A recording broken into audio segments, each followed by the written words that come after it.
Alamin pa natin ang kwento ni Mommy Brens at Abe kasama si Mobile Journal Yeda Pascual.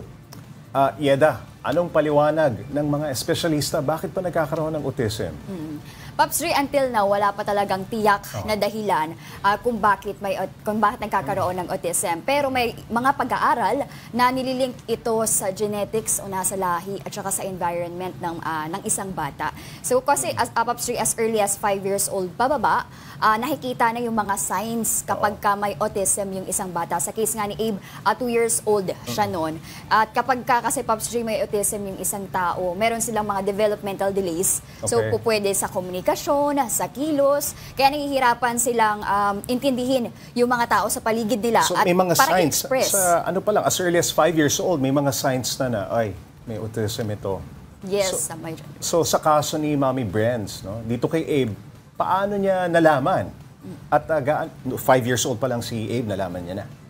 Kwento ni Mommy Brent sa akin, Pops Ray, 2 years old pa lang si Abe. Okay. Napansin niya na unlike sa ibang bata na nakakapagsalita, na may mga first words na, si Abe hindi pa siya nakakapagsalita nung 2 years old siya. Tapos naglalayin siya ng mga toys, wala siyang eye contact, wala siyang focus.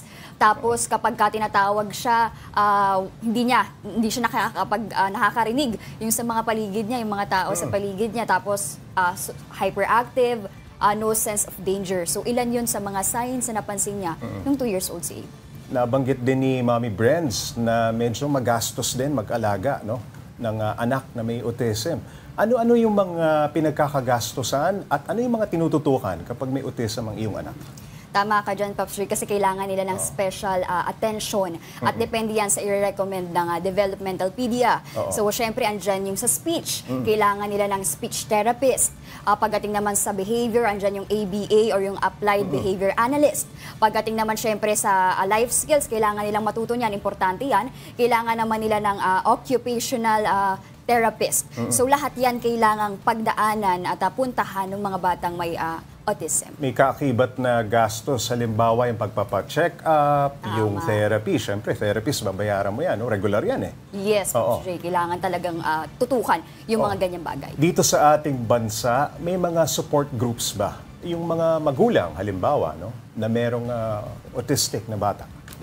Ayan, Pops Jade, nabanggit natin kanina si Mommy Brens, bukod sa pagiging mommy, vlogger siya, teacher siya, at moderator din siya, Pops Jade. So, moderator siya ng Autism PH, isa itong grupo na merong 28,000 families na members doon at 2022 nung naitatag ito, 2023 nung sumali doon, naging kasapi si Mommy Brens. So, itong samahan na ito, Pops Jade, lagi silang may event at saka monthly sila gumagawa ng mga seminars para sa mga parents. Kung saan yun nga, nag-i-invite sila ng mga professionals from different sectors para mamahagi ng knowledge sa mga magulang. Tsaka yung mga magulang dyan, alam nila kung paano aalagaan yung kanilang mga anak, no? At nakaka-relate sila kung anong nararamdaman ng mga mahal sa buhay na nag-aalaga ng may autism. Ano? Maraming salamat, Mobile Journal Yeda Pascual.